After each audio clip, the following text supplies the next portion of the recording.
Անա Վարդապետյան, Տիկին Վարդապետյան համեցեք ամբիոնի մոտ մարտի 1-ի գործով դատարան մեղադրանքի պաշտպանություն զեկույցով հանդես գալու համար համեցեք։ Շնորհակալություն, հարգելի նախագահություն, հարգելի պատգամավորներ, հարգելի գործընկերներ, ներկաներ, լսելով հարց ու պատասխանի ընթացքում հնչած հարցերը եւ ըստ էության նաեւ նախապատրաստված լինելով նման ձևաչափով քննարկմանը, ձեր ցանկությամբ ես կներկայացնեմ այն ինչ կատարվել է մինչեւ չեմ անդրադառնա նրան ինչ կատարվել է մինչեւ 2022 թվականը, վստահ եմ ինձնից լավ եք տիրապետում ամեն ինչին։ Ես կանդրադառնամ, թե ինչ է արել դատախազությունը 2022 թվականի սեպտեմբերից մինչ օրս եւ մի շարք լիազորություններ ունի դատախազությունը, գիտեք, ինչպես մեղադրանքում դատարանի պաշտպանությունը, այնպես էլ պետական շահերի պաշտպանությունը, այնպես էլ դատախազն ունի բացառիկ լիազորություններ վերացնելու միջդատական վարույթի ընթացքում կայացված որոշումները։ Ձեր թույլտվությամբ ես կանդրադառնամ դրանց եւ հետո հարց ու պատասխանի ձևաչափով արդեն նաեւ կխոսենք քննության ուղղության եւ վեկտորի մասին, որի վերաբերյալ հարց արդեն հնչեց։ Նախ հիշեցնեմ, որ Սահմանադրական դատարանի 2021 թվականի մարտի 26-ի որոշմամբ քրեական օրենսգրքի 300 պրիմ հոդվածը, դա սահմանադրական կարգը տապալելն էր, ճանաչվեց Սահմանադրության 78 եւ 79 հոդվածներին հակասող եւ անվավեր։ Սահմանադրական դատարանի որոշման հիման վրա առաջին ատյանի դատարանը 2021 թվականի ապրիլի 6-ին մեղադրյալներ Ռոբերտ Քոչարյանի, Սեյրան Օհանյանի եւ Յուրի Խաչատուրովի նկատմամբ նախկին քրեական օրենսգրքի 300 պրիմ հոդվածի առաջին մասով եւ Արմեն Գևորգյանի նկատմամբ նույն հոդվածի օժանդակության մասով քրեական հետապնդումը դադարեցրեց։ Դատարանը փաստեց, որ հանցագործության դեպքը բացակայում է եւ այդ մասով գործի վարույթը կենթակա է կարճման։ Վերանշյալ որոշման դեմ բոլոր կողմերը ներկայացրեցին վերաքննիչ բողոք։ Վերաքննիչ բողոքները մերժվեցին, առաջին ատյանի դատարանի դատական ակտը մնաց անփոփոխ։ Վերաքննիչ դատարանի որոշման դեմ վճռաբեկ բողոք ներկայացրեց արդեն գլխավոր դատախազը, խնդրելով բեկ անել ստորադաս դատարանների դատական ակտերը եւ գործն ուղարկել նոր քննության։ Վճռաբեկ դատարանի 2022 թվականի մարտի 18-ի որոշմամբ գլխավոր դատախազի բողոքն ընդունվեց վարույթ։ Վճռաբեկ դատարանը 2024 թվականի հունվարի 19-ի որոշմամբ որոշեց, որ պետք է դիմի Սահմանադրական դատարան նախկին քրեական դատավարության օրենսգրքի մի շարք հոդվածների, դրանք դատավարական հոդվածներ են, ձեր ժամանակը դրա վրա չծախսեմ, այդ հոդվածների սահմանադրականությունը որոշելու նպատակով, որովհետև այդ հոդվածների վերաբերյալ Սահմանադրական դատարանի դիրքորոշումը վճռաբեկ դատարանի համար կարևոր էր գլխավոր դատախազի բողոքին անդրադառնալու համար։ Սահմանադրական դատարանի 2024 թվականի հուլիսի 22-ի որոշմամբ նախկին քրեական դատավարության օրենսգրքի 309 պրիմ հոդվածի 3-րդ մասը ճանաչվեց Սահմանադրությանը համապատասխանող այն մեկնաբանությամբ, որ մեղադրողը կարող է մինչև դատարանի խորհրդակցական սենյակ հեռանալը փոխել ամբաստանյալին առաջադրված մեղադրանքը։ Նրան մեղսագրվող արարքի իրավական որակումը, ամբաստանյալի արարքում քրեական օրենքով նախատեսված այլ արարքի հատկանիշների առկայության պարագայում, անկախ դատական քննության ընթացքում ապացույցների հետազոտումից։ Եթե ավելի պարզ լեզվով ասեմ ինչ է տեղի ունեցել, նախկին հոդվածի վերաբերյալ, երբ Սահմանադրական դատարանը հակասահմանադրականության վերաբերյալ որոշում կայացրեց, հետագայում բարձր դատարաններն ասացին, որ դատախազն իրավասու է փոխելու մեղադրանքը նույն փաստական տվյալների առկայության պայմաններում այլ հոդվածով որակել արարքը։ Բարձրագույն դատական խորհրդի որոշման հիման վրա գործը քննող դատավորի լիազորությունները նախկինում, որ քննել էր գործը մինչև 2021 թվականը, դադարեցվեցին։ Եվ քրեական գործը 2024 թվականի սեպտեմբերի 2-ին մակագրվեց Երևան քաղաքի ընդհանուր իրավասության առաջին ատյանի քրեական դատարանի մեկ այլ դատավորի։ 2024 թվականի սեպտեմբերի 12-ին վճռաբեկ դատարանը դատախազի բողոքի հիման վրա բեկանեց Երևան քաղաքի առաջին ատյանի ընդհանուր իրավասության դատարանի 2021 թվականի ապրիլի 16-ի որոշումը եւ այն անփոփոխ թողնելու մասին վերաքննիչ քրեական դատարանի 2021 թվականի նոյեմբերի 26-ի որոշումը։ Գործն ուղարկվեց հակակոռուպցիոն դատարան նոր քննության։ Բոլոր նիստերը լուսաբանվում են, նիստերի վերաբերյալ կարծում եմ ամբողջությամբ համապարփակ տեղեկացված են եւ տուժողի իրավահաջորդները եւ հանրությունը։ Բայց ուղղակի կնշեմ, որ ի թիվս այլնի վճռաբեկ դատարանն արձանագրեց որ Սահմանադրական դատարանի 2024 թվականի հուլիսի 22-ի որոշման լույսի ներքո, եթե մեղադրողը գտնում է, որ կատարված արարքը կարող է որակվել քրեական օրենսգրքի այլ հոդվածով, ապա իրավասու է մեղադրանքի լրացմանը կամ փոփոխման ուղղված քայլեր ձեռնարկել։ 2024 թվականի հոկտեմբերի 11-ին հանրային մեղադրողի կողմից կայացվել են Ռոբերտ Քոչարյանին, Սեյրան Օհանյանին, Յուրի Խաչատուրովին եւ Արմեն Գևորգյանին նախկին քրեական օրենսգրքի 301 հոդվածի առաջին մասով վերագրված արարքի իրավական գնահատականը փոխելու եւ նրանց նոր արդեն նույն օրենսգրքի 309 հոդվածի 3-րդ մասով, որը համապատասխանում է գործող քրեական օրենսգրքի 441 հոդվածի 2-րդ մասի 5-րդ կետին, մեղադրանք ներկայացնելու մասին որոշումներ։ 2025 թվականի նոյեմբերի 24-ին դատարանը հանրային մեղադրողին ժամկետ է տրամադրել նշված որոշումները քրեական դատավարության օրենսգրքի պահանջների պահպանմամբ կազմելու եւ ներկայացնելու համար։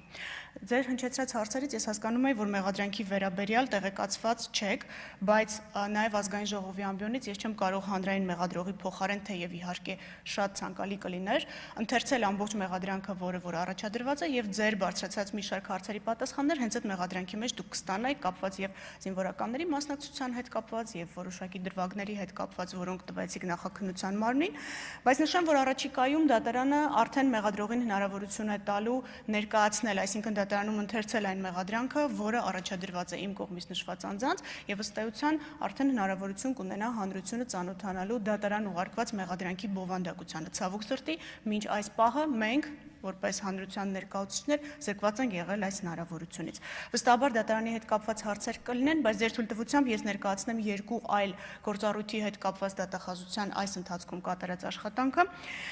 Այդ թվում այն կոնտեքստում, որ Մարդու իրավունքների եվրոպական դատարանը սեպտեմբեր ամսին նշել է Ֆարմանյանը եւ այլ քննադեմ Հայաստանի վճռի ներքո։ 2025 թվականի օգոստոսի 11-ին գլխավոր դատախազությունը հակակոռուպցիոն դատարան է ներկայացրել հայցադիմում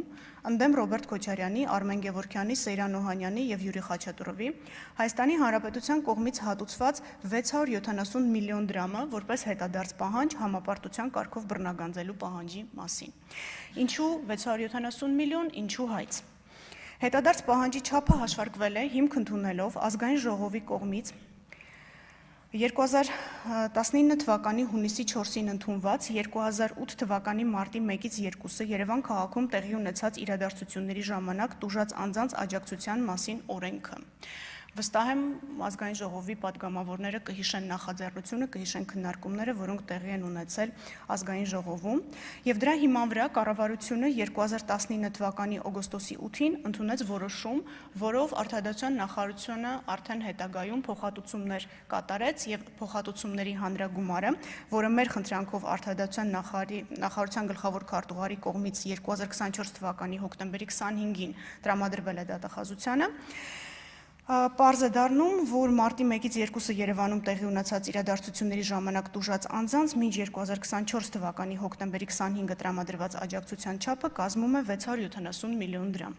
Գլխավոր դատախազությունը նաև ներկայացրել է հայցի ապահովման միջոց կիրառելու վերաբերյալ միջնորդություն, խնդրելով հայցագնի 670 միլիոն դրամի չափով արգելանք դնել պատասխանողներ Ռոբերտ Քոչարյանին, Արմեն Գևորգյանին, Սեյրան Օհանյանին, Յուրի Խաչատուրովին պատկանող գույքերի վրա։ Հակակոռուպցիոն դատարանի 2025 թվականի օգոստոսի 13-ի որոշմամբ հայցադիմումն ընդունվել է վարույթ։ Հայցի ապահովման միջոց կիրառելու վերաբերյալ միջնորդությունը բավարարվել է։ Սա նշանակում է, որ հայցապահանջի չափով նշված անձանցից համապարտության կարգով բռնագանձման ենթակագումարը սառեցվել է։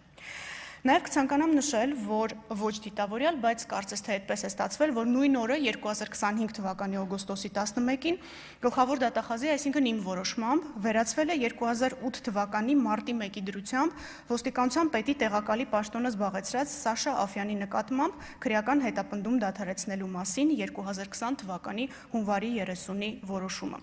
Մարտի 1-ի գործով հիմնավորվել էր, որ Սաշա Աֆյանը, ով 2008 թվականի փետրվարի 12-ին նշանակվել էր կառավարության առընթեր ոստիկանության պետի տեղակալի պաշտոնում, 2008 թվականի մարտի 1-ին անցնելով իր պաշտոնեական լիազորությունները,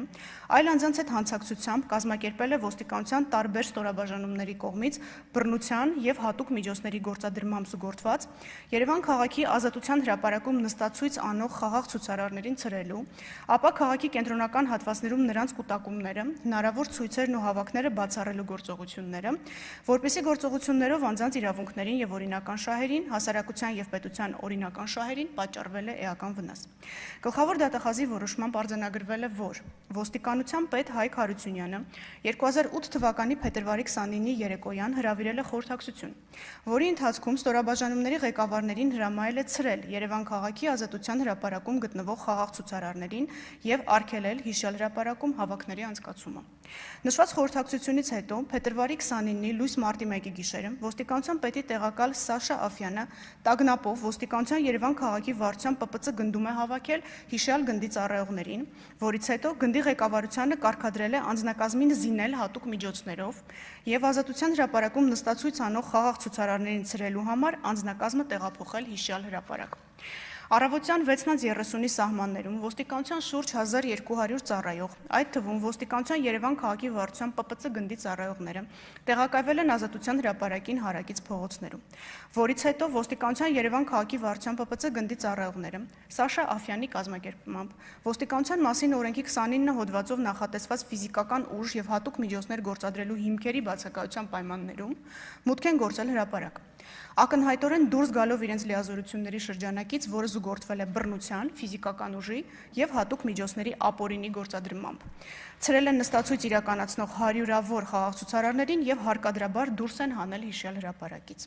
Նույն ժամանակ ոստիկանության մյուս ստորաբաժանումները քաղաքացիների հետագա կուտակումներն ու հավաքները հրապարակում կանխելու նպատակով շրջափակել են Ազատության հրապարակը եւ թույլ չեն տվել քաղաքացիների մուտքը հրապարակ։ Նստացույց անող անձանց Ազատության հրապարակից բռնությամբ տարհանելուց հետո Սաշա Աֆյանի եւ այլ անձանց կազմակերպմամբ ոստիկանական ուժերը շարունակել են բռնության եւ հատուկ միջոցների գործադրմամբ հետապնդել քաղաքացիներին քաղաքի կենտրոնական հատվածներում, նրանց կուտակումները, հնարավոր ցույցերն ու հավաքները բացառելու համար։ Ոստիկանության կողմից Ազատության հրապարակում եւ հարակից փողոցներում կատարված գործողությունների արդյունքում 3 տասնյակից ավելի քաղաքացիների առողջության պատճառվել է թեթև եւ միջին աստիճանի մարմնական վնասվածքներ, որպեսզի գործողություններով անձանց իրավունքներին եւ օրինական շահերին, հասարակության եւ պետության օրինական շահերին պատճառվել է էական վնաս։ 2019 թվականի հոկտեմբերի 26-ին որոշում էր կայացվել Սաշա Աֆյանին նախկին քրեական օրենսգրքի 38-309 հոդվածի երկրորդ մասով որպես մեղադրյալ ներգրավելու մասին եւ նույն օրը առաջադրվել էր մեղադրանք։ 2003 թվականի ապրիլի 18-ին ընդունված քրեական օրենսգրքի 309 հոդվածը հիշեցնեմ պատասխանատվություն է նախատեսում պաշտոնատար անձի կողմից դիտավորությամբ այնպիսի գործողություններ կատարելու համար, որոնք ակնհայտորեն դուրս են եկել նրա լիազորության շրջանակից եւ էական վնաս են պատճառել անձանց կազմակերպությունների իրավունքներին եւ օրինական շահերին, հասարակության եւ պետության օրինական շահերին։ Հոդվածի երկրորդ մասով նախատեսված է լիազորություններ անցնելու որակյալ հանցակազմը, այն է նույն արարքը, որը զուգորդվել է բռնություն, զենք, հատուկ միջոցներ գործադրելով։ Գլխավոր դատախազի որոշմամբ արձանագրվել է նաեւ, որ մեղադրյալ Սաշա Աֆյանը իր ցուցմունքով խնդրել է իր նկատմամբ նախկին քրեական օրենսգրքի 38-309 հոդվածի երկրորդ մասով հարուցված քրեական հետապնդումը դադարեցնել վաղեմության ժամկետն անցած լինելու հիմքով։ Սակայն գտնելով, որ մեղադրյալ Սաշա Աֆյանի կողմից բռնություն, զենք կամ հատուկ միջոցներ գործադրելով զուգորդված պաշտոնական լիազորություններն անցնելը ավարտվել է 2008 թվականի մարտի 1-ին, հետևաբար Սաշա Աֆյանին քրեական պատասխանատվության ենթարկելու նախկին քրեական օրենսգրքի 75 հոդվածի առաջին մասի 3-րդ կետով սահմանված վաղեմության ժամկետն անցել է, վարույթն իրականացնող քննիչը 2020 թվականի հունվարի 30-ին կայացրել էր որոշում եւ Սաշա Աֆյանի նկատմամբ դադարեցրել էր քրեական հետապնդումը վաղեմության ժամկետն անցած լինելու հիմքով։ Եվ նույն տրամաբանությամբ հսկող դատախազը հաստատել էր որոշման օրինականությունը։ Մինչդեռ գլխավոր դատախազը գտավ, որ երկու որոշումներն էլ կայացվել են ապօրինի։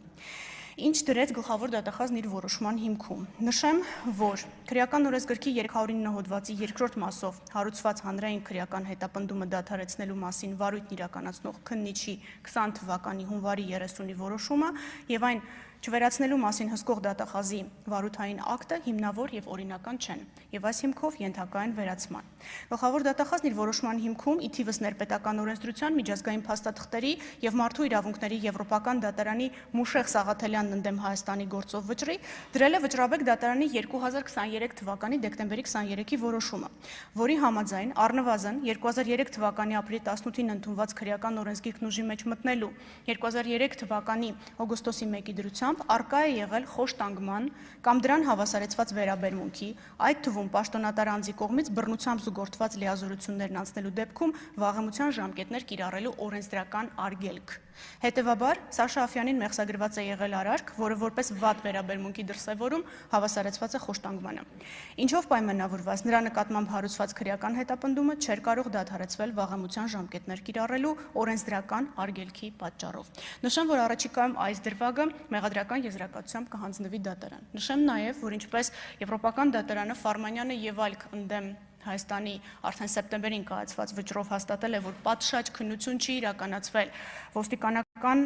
բարձրագույն ղեկավարության եւ այն անձանց վերաբերյալ, ովքեր հատուկ միջոցներ գործադրելու հանձնարարություն են տվել կամ չեն պատրաստել այդ թվում երիտասարդ զինծառայողներին, քանի որ բանակի մասնակցության փաստի վերաբերյալ էլ կան տվյալներ, այս անձանց մասով քննությունը չի իրականացվել պատշաճ եւ պետք է քննության ուղղությունն այս առումով փոխվի։